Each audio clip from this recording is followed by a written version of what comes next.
Hi everybody. Sorry if my hair is messy.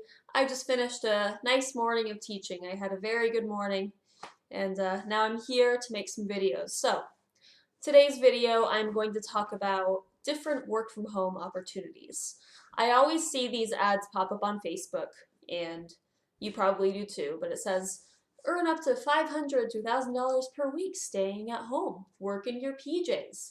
So let's go over what these jobs are really about, okay? So job number one that I often see is being an auto-turk for Amazon. What is an auto-turk?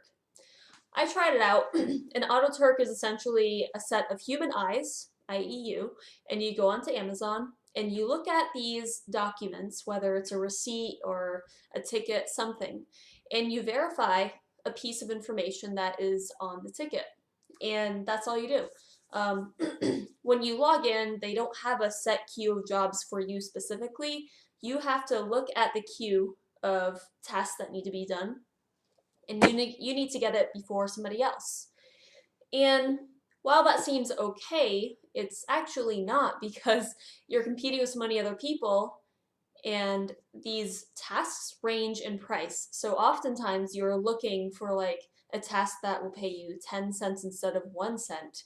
And you find a task that says, oh, we'll pay you 10 cents or $1 if you do this. And you're like, you click on it, oh, already taken. And you're like, okay. You find another, already taken, already taken. And, within a couple of minutes, you've just lost that time that you could have been working. And you're like, okay, well, I haven't done anything. So then you do these tasks that pay you 1 cent, 3 cents, 5 cents per authorization that you do. So in my eyes, it's not really worth it. I haven't met anybody who's made a substantial amount of money doing this. Of course, you're not going to be a millionaire doing this kind of work, but I want to make sure it's worth my time because if 20 minutes of my time earns me $1 doing that, I would rather tutor for 20 minutes and earn $10. So you just have to weigh out your options. Now, if you are insanely fast and you have an insanely fast internet connection, go ahead and try it. But I mean, I'm not a slow gal. Like I have good internet, so I don't know. It's just for me, it's not my thing. Another one I see online too, I often see online is being a survey taker. Um, I wouldn't fall into this trap, to be honest with you. I think that these surveys exist, like these survey jobs exist just to get your email because your email is very valuable. So every time you sign up for these sites, they're just like, cha-ching, we've got another email. So you log in and they lure you in under the false pretense that you're going to make not a lot of money, but enough money to be like, okay, yeah, I'll definitely put in 20 minutes of my time to do this. So you go in, you take a survey, and you find out that actually the way they reimburse you for your time is you have to accumulate so many points to be able to cash in those points for a gift card. And sometimes you can choose what those gift cards are for, and sometimes the gift cards are predetermined, like complete 8,000 points worth of surveys and you can get this $10 Starbucks gift card. All right, 8,000 points. So what's an average survey? Oh, 200 points per survey? Maybe they're fast, so you go on, you do the survey. Oh, that survey took me 15 minutes to finish. Is it worth your time? I don't think so. So then you look around, you see other stuff. Another one I see often is being somebody else's personal assistant or appointment setter. I haven't tried that out personally. I'm not really interested in trying that out, but if you are really great over the phone, then by all means try it. Another one I see is being in-call support at home.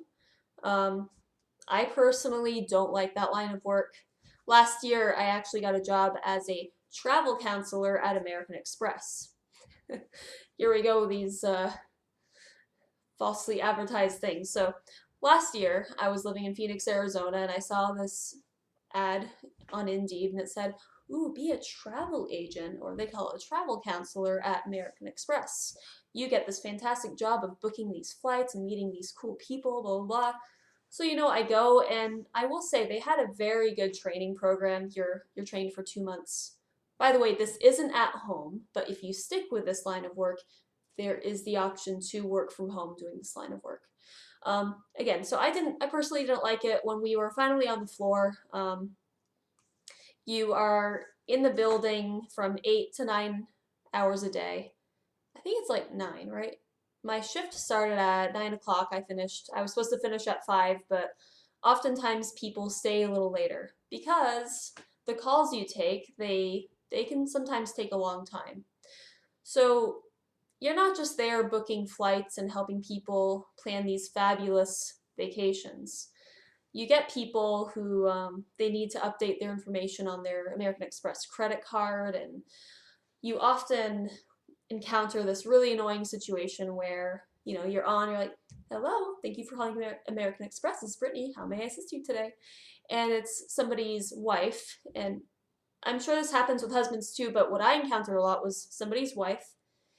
Hello, I need to see the balance of my husband's point on his card, of his points on his card, on his account.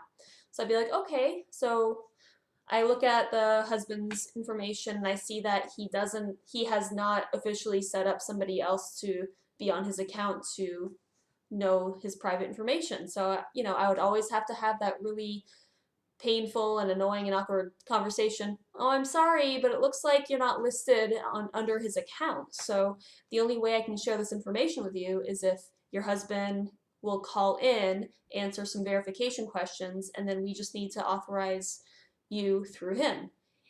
And oh my God, wow, you would think that you just set their home on fire with the way they respond to you. Are you kidding me? I pay this much every year for this, blah, blah, blah. So, you go for this job because you think you're going to be booking these flights, but you get these people who are just yelling at you because they're pissed off at the world. And I was like, oh my God, like this is what they tell me in training. Don't shoot the messenger.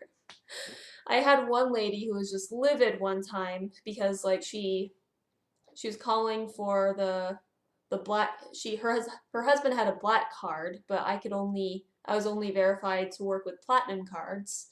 So I was trying to explain that to her, and she was actually screeching at me, and she was like, "What is wrong with you? What is wrong with you? I pay this much." And I'm like, and she was trying to access her husband's account, but although I could see the information, I wasn't verified to work with her account because it was a different card entirely, and I was just like, wow. And then you get the people who they want to book flights and they keep changing their mind. And what they don't understand is that when you're sitting there on the database booking flights, it doesn't look like what you see online on an average web page. You know what it looks like? It looks like the archaic DOS system. So I'm writing in code. So they say, oh, I want to fly from Chicago to Belize and I want to do it sometime in September next year. And you're like, okay, well, my code doesn't let me look at September. It only lets me look at individual dates. So I'm like, okay, how does the 20th sound? They're like, well, can you just show me the cheapest price? I can't because the code only, the way that the system is set up, I can only look at one day per, I can only look at one individual day. I cannot look at the entire month. So that job ended up really sucking. Also, you're in there for 8 or 9, sometimes 10 hours a day, and maybe not 10, I don't know, I don't remember. And you're staring at the screen, you're wearing these big headphones, and you're in a fluorescent office, and like you're crowded, and everybody's so close to you, and the people next to you are like, hi, welcome to American Express. They're talking really loud, and you can hear them in the feedback, and you're trying to give them good customer service, and you're like, personally, I did not like that job, so any call center job is going to suck. My personal opinion, I wouldn't go with it. Alright, so now we are on to the world of online education. So as you know, I work for VIP Kid. I think that they are the best online company to teach with. I have tried working with other online companies. I interviewed with another school based out of China, and they said in their job description that they pay like anywhere from $30 to $60 an hour. So I was like, okay, I'll try that. And wow, the interview process was just the most annoying thing I ever had to deal with. They make you log in on this website, and you have to turn on your camera, but the person interviewing you won't turn on their camera. and their voice sounds like it's like talking through a voice changer. So it sounds like you're talking to a robot, and it's really creepy. And so, first of all, the atmosphere is just super awkward because you're there and you're on the screen and you're doing a demo class, and it's like just this robot talking at you, and it sounds super creepy. And there's a huge lag and a huge delay in the system. So, like, they ask a question, but you hear it a minute later, then it's just really awkward. And then the school ended up hiring me, but they're like, well, we have to give you 2 months of training and then we'll pay you for everything in July. And I was like, VIP Kid hired me on the spot and they pay me at the end of every month like any other normal Asian based company. So I was just like, see ya. So I don't know if they're actually legit. They could be, but I wasn't willing to invest my time to find out. So if you want to find out, they're called Macbeth, but but their slides that you have to demo teach are called VIP Teens. So they're trying to leech off of a VIP Kids glory, which is kind of funny. The other online school that I've tried teaching with is Cambly. That's another popular one. I tried teaching with them last year. They're hit or miss. The positive points of Cambly is that you get paid every week on Monday, I think, Monday or Sunday. But it's really awkward. I'm not gonna lie, Cambly is super awkward, and I'm not keen on going back. I mean, if I'm really strapped for cash, I might log on and do some tutoring, but like, what you do is you sit and a random student that you don't know will press to talk to you, and it's kind of like ESL chat roulette. So you have no idea what you're gonna walk in on. And it's mainly a chat window, or it's mainly a screen, and there's a chat window underneath so you can write to each other if you want. I mostly get people from the Middle East, and sometimes they don't like showing their face, so the screen is just completely black, so you're talking to a completely blacked out picture, which again is awkward because, I mean, I understand. Like, if you're learning English for the first time, you're really embarrassed, like any other language. So you're embarrassed, you don't want to show yourself, but as the teacher, I really want to see the student. It's awkward for me. I want to see who I'm talking to. I want to see, to a lesser extent, I want to see how they're forming sounds with their mouths. I want to make sure that they're paying attention. But I also run into these Mac Daddy Saudi guys who are just sitting back and they're smoking. They're like, teach me English. And you're like, okay. And Cambly, they'll give you a little bit of information. They'll tell you a little bit about what level they're at, but it's awkward. You'll run into some really awesome people. Like, I met a lot of really cool guys it's mostly men too who you're teaching. I don't know about other people who teach for them, but I mostly get men. Maybe they see my picture and they want to talk to a girl. I don't know. But I mostly talk to men. And a lot of them are pretty cool. We'll chat and stuff, and it's really fun. But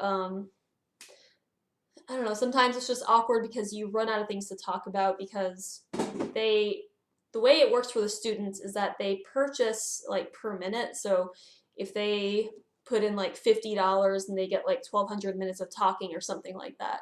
So they'll go into class with you and you'll see the countdown, and they have like 1 hour and 30 minutes of conversation that they are able to use. So you don't know if they're going to talk to you for that entire allotment of time or if they're going to stop. But the thing is, it's awkward for either of you to stop first because I don't know what their time requirement is, and I'm there. And sometimes you're talking for almost 2 hours and you're like, man, I really want a pee break. So it's just, things aren't really consistent on that website. There's no structure, no standard. If you're okay with that really laissez-faire environment, go for it.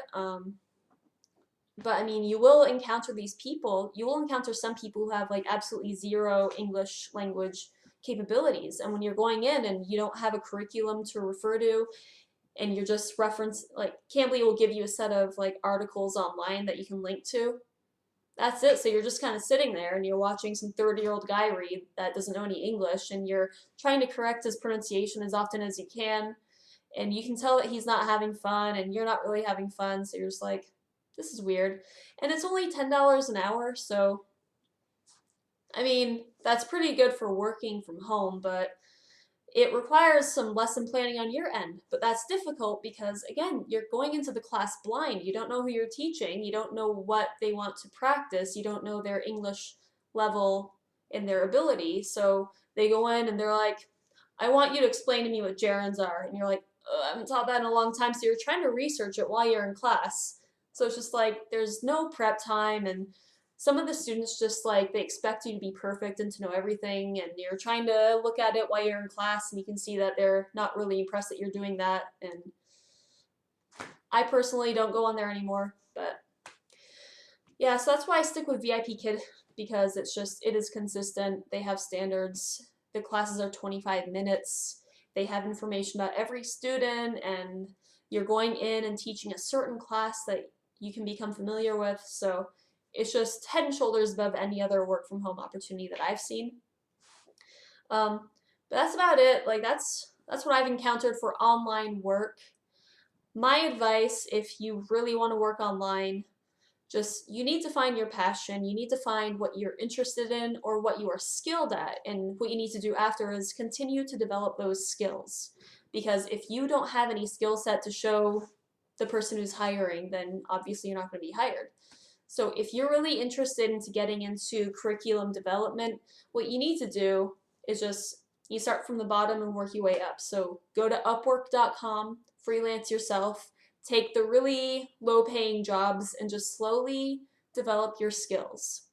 I also highly recommend getting into programming. My fiance did a programming boot camp here in Dallas, Texas, and now he's at a really amazing job. His degree is in history, and he has his work experience is teaching. But he became a computer programmer within 4 months. That's schooling and just 1 month of looking. So, and programmers, you can work from home. You can work anywhere. So if everything was just ideal for me, what I would do personally is I would learn how to program or learn how to do freelance things online. That sounds redundant, I'm sorry. I would develop skills that are critical of, or that have a lot of work online, which is just freelance writing. I would recommend learning SEO, learn some programming, develop some ESL skills, and then I would move to Cambodia and I would rent out an apartment for like $200 a month. And I would make bank and just work online. Personally, if I could just leave America, I would do that. But yeah, just develop those skills, really look into computer programming, research some education, and like get into curriculum development. That is the biggest thing right now that I've seen. Ghostwriters, there's a demand for that. Just brush up on your grammar and just find it that way. Don't fall for these gimmicky things like be a survey taker and teach English with my sketchy school online. In my experience, VIP is the best one that I've encountered. There could be others, but when I've looked into them, the pay isn't comparable to the work that you put in. So those are my tips for working at home. Thank you for watching. Talk to you later.